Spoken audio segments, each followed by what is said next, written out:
And again he smiled, but added gravely, "There is still one thing more, the most important of all. No one is allowed to dwell in the kingdom of love unless they have the flower of love already blooming in their hearts. Has love been planted in your heart, much afraid?" As the shepherd said, as the shepherd said this, he looked at her very steadily, and she realized that his eyes were searching into the very depths of her heart and knew all that was there far better than she did herself. She did not answer for a long time because she was not sure what to say, but she looked rather flinchingly into the eyes which were gazing at her so penetratingly, and became aware that they had the power of reflecting what they looked upon. So could thus really see her own heart as he saw it. So after a long pause, she answered, "I think that is what is growing there, is a great longing to experience the joy of natural human love and to learn to love supremely one person who will love me in return. But perhaps that desire, natural and right as it seems, is not the love of which you are speaking." She paused, then added honestly and almost rememberingly, "I see the longing to be loved and admired growing in my heart, shepherd, but I don't think I see the kind of love that you're talking about, at least. Nothing like the love which I see in you." "Then will you let me plant the seed of true love there now?" asked the shepherd. "It will take you some time to develop hinds feet and to climb to high places. And if I put the seed in your heart now, it will be ready to bloom by the time you get there." Much afraid, shrank back. "I'm afraid," she said. "I have been told that if you really love someone,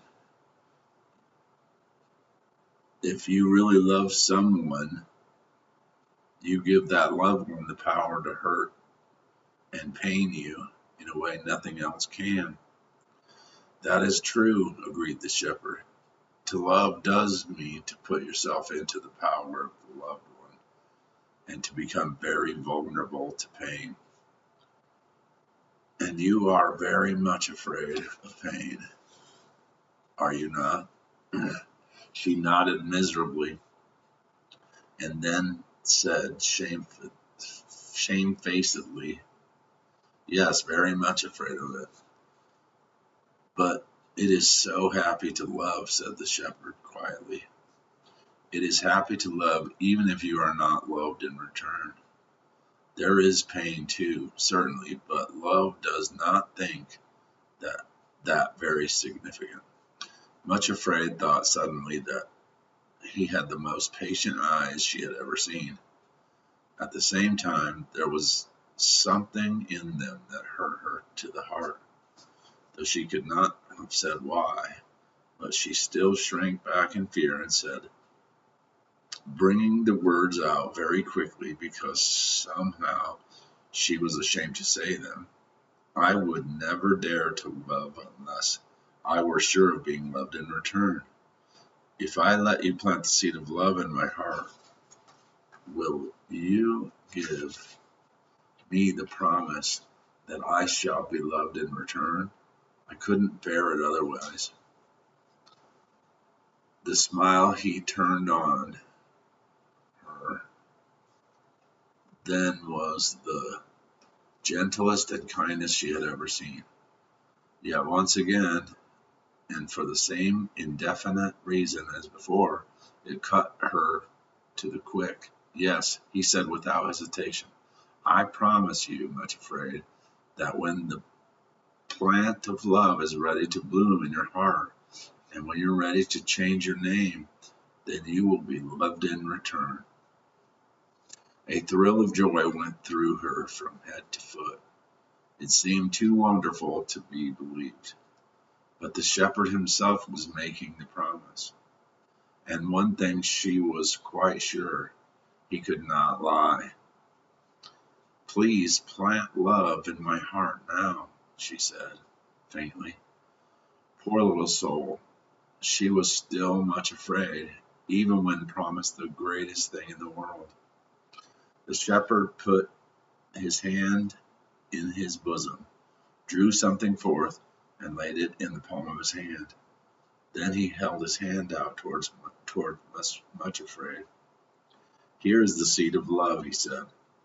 She bent forward to look, then gave a startled little cry and drew back. There was indeed a seed lying in the palm of his hand, but it was shaped exactly like a long, sharply pointed thorn. Much afraid had then noticed that the shepherd's hands were scarred and wounded, but now she saw that scar in the palm of the hand held out to her was the exact shape and size of the seed of love laying beside it. "The seed looks very sharp," she said shrinkingly. "Won't it hurt if you put it into my heart?" He answered gently. "If it is so sharp that it slips in very quickly, but much afraid, I have already warned you that love and pain go together, for a time at least. If you would know love, you must know pain too." Much afraid looked at the thorn and shrank from it. Then she looked at the shepherd's face and repeated his words to herself. "When the seed of love in your heart is ready to bloom, you will be loved in return." And a strange new courage entered into her. She suddenly stepped forward, bared her heart, and said, "Please plant the seed here in my heart." His face lit up with a glad smile, and he said with a note of joy in his voice, "Now you will be able to go with me to the high places and be a citizen in the kingdom of my Father." Then he pressed the thorn into her heart. It was true, just as he said. It did cause a piercing pain, but it slipped in quickly, and then suddenly a sweetness she had never felt or imagined before tingled through her. It was bittersweet, but the sweetness was the stronger. She thought of the shepherd's words, "It is so happy to love," and her pale, sallow cheeks suddenly glowed pink and her eyes shone. For a moment, Much Afraid did not look afraid at all. The twisted mouth had relaxed into a happy curve, and the shining eyes and pink cheeks made her almost beautiful. Thank you," she cried, and knelt at the shepherd's feet. "How good you are! How patient you are! There is no one in the world as good and kind as you. I will go with you to the mountains. I will trust you to make my feet like Hinds' feet, and to set me upon thine high places." "I am more glad even than you," said the shepherd. "And now you really act as though you are going to change your name already. But there is one thing more I must tell you. I shall take you to the foot of the mountains myself, so that there will be no danger from your enemies. After that, 2 special companions I have chosen will guide and help you on the steep and difficult places while your feet are still lame and while you can only limp and go slowly. You will not see me all the time, Much Afraid, for as I told you, I shall be leaping on the mountain tops and skipping on the hills, and you will not at first be able to accompany me or keep up with me. That will come later. However, you must remember that as soon as you reach the slopes of the mountains, there is a wonderful system of communication. from end to end of the kingdom of love, and I shall be able to hear you whenever you speak to me. Whenever you call for help, I promise to come to you at once. At the foot of the mountains, my 2 servants, whom I chosen to be your guides, will be waiting for you. Remember, I have chosen them myself with great care as the 2 who are most able to help you and assist you in developing Hinds' feet. You will accept them with joy and allow them to be your helpers, will you not?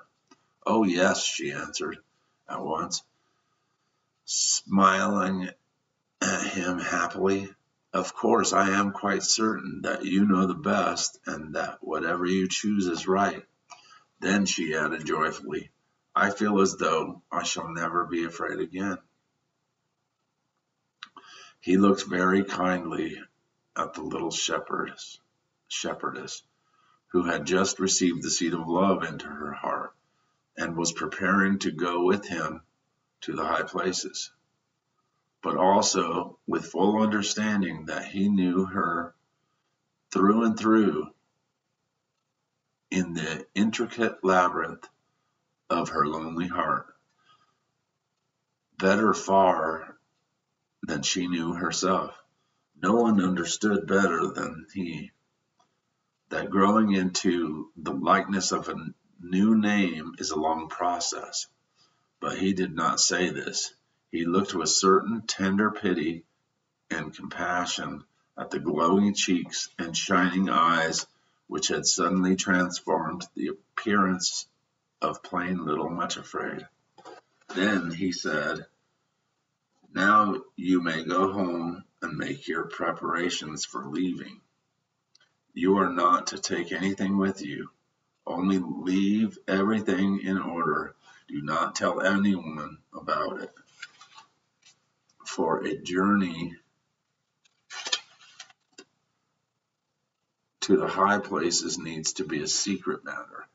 I cannot now give you the exact time we are to start for the mountains, but it will be soon, and you must be ready to follow me whenever I come to the cottage and call. I will give you a secret sign. I shall sing one of the shepherd's songs as I shall sing one of the shepherd's songs as I pass the cottage, and it will contain a special message for you. When you hear it, come at once and follow me to my trysting place. Then, as the sun had already gone down in the blaze of red and gold, and the eastern mountains were now veiled in misty mauve and gray, and the shadows were lengthening, he turned and led his flock away toward the sheepfolds. Much Afraid turned her face homeward, her heart full of happiness and excitement, and still feeling as though she would never be frightened again. As she started back across the fields, she sang to herself one of the songs from an old book of songs which the shepherds often used. Never before had it seemed to her so sweet, so applicable. The Song of Songs, the loveliest song, the song of love the King. No joy on earth compares with his, but seems a broken thing. His name as ointment is poured forth, and all his lovers sing. Draw me, I will run after thee, thou art my heart's one choice. O bring me to thy royal house to dwell there and rejoice. There in thy presence, O my King, to feast and to hear thy voice. Look not upon me with contempt, though soiled and marred I be. The King found me an outcasting and set his love on me. I shall be perfected by love, made fair as day to see.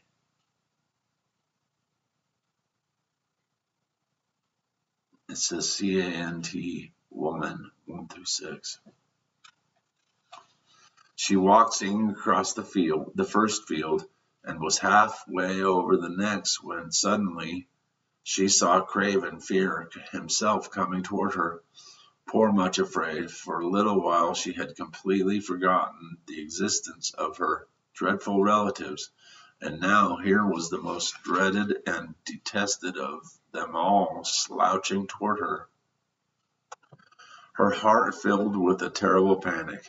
She looked right and left, but there was no hiding place anywhere, and beside it was all too obvious that he was actually coming to meet her, for as soon as he saw her, he quickened his pace, and in a moment or two was right beside her. With a horror that sickened her very heart, she heard him say, "Well, here you are at last, little cousin Much Afraid. So we are to be married, eh? What do you think of that?" And he pinched her, presumable in a playful manner, but viciously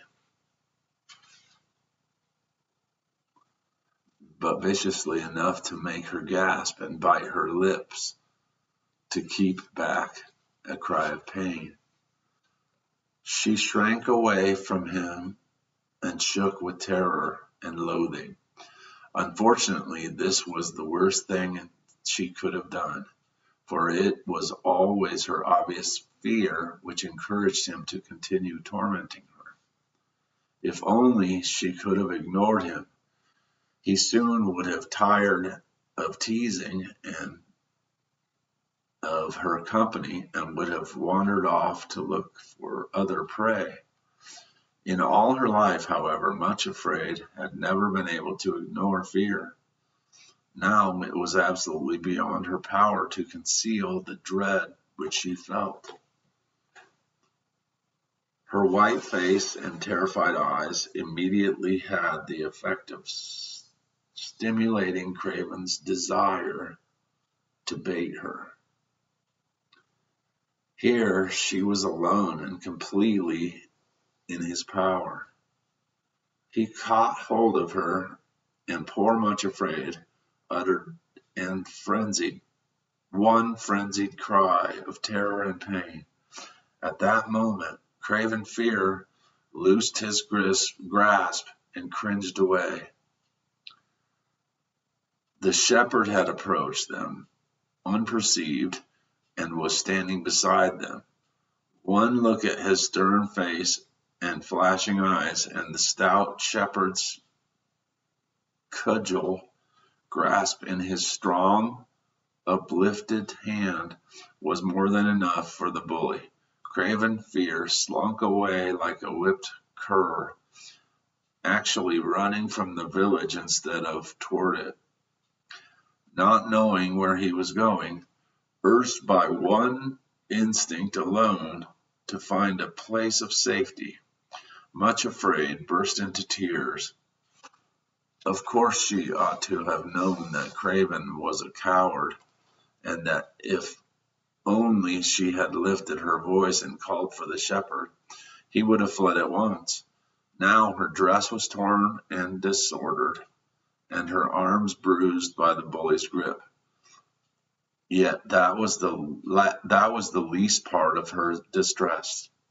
She was overwhelmed with shame that she had so quickly acted like her old name and nature, which she had stopped was beginning to be changed already, which she had hoped was beginning to be changed already. It seemed so impossible to ignore the fearings, still less to resist them. She did not dare look at the shepherd, but had she done so, she would have seen with what compassion he was regarding her. She did not realize that the Prince of Love is of very tender compassions to them that are afraid. She supposed that, like everybody else, he was despising her for her silly fears. So she muttered a shamed thank you. Then, still without looking at him, she limped painfully toward the village, weeping bitterly as she went, and saying over and over again to herself, "What is the use of even thinking of going to the high places? I could never reach them, for the least little thing is enough to turn me back." However, when at last she reached the security of the cottage, she began to feel better, and by the time she had drunk a cup of tea and taken her evening meal, she had recovered so far that she was able to remind herself of all that had happened there beside the cascade of the pool. Suddenly she remembered, with a thrill of wonder and delight, that the seed of love had been planted in her heart. As she thought of it, the same almost intolerable sweetness stole over her, the bitter-sweet, indefinable but wholly delightful ecstasy of a new happiness. "It is happy to love," said Little Much Afraid to herself, and then she repeated, "It is happy to love." After putting the cottage in order for the night, because she was utterly tired out with all the conflicting emotions of that strange day, she went to bed. Lying there before falling asleep, she sang over and over again to herself another of the lovely songs from the old songbook. "O thou whom my soul loveth, tell me where thou dost feed, and where thy flocks at noonday to rest and browse dost lead. For why should I by other be, and not by thee? O fairest among women, dost thou indeed not know? Then lead my little flocklet the way that my flocks go, and be to me as I to thee, sweet company." Cant 178. Then she fell into a heavy, dreamless sleep. That's the end of chapter 1.